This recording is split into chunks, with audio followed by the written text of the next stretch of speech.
आज हूँ मोर daily blogging day 20। तो चलो देखा आज कौन कौन करुचे।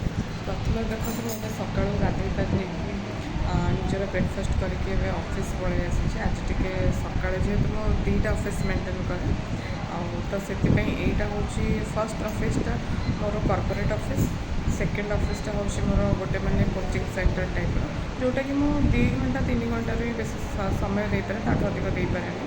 But Sunday actually coaching centre बहुत गुड़ाए क्लासेस रुए से संडे मॉर्निंग टाइमटा बहुत ही स्केड्यूलटा बहुत ही माने टाइट रुए।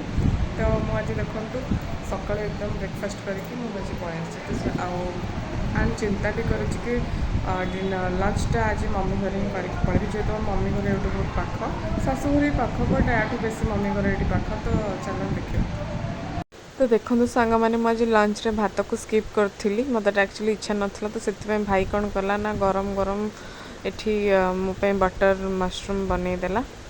बटर मशरूम जोटा कि मसला वाला एकदम भल से बनईदेला एंड ता सहित नान।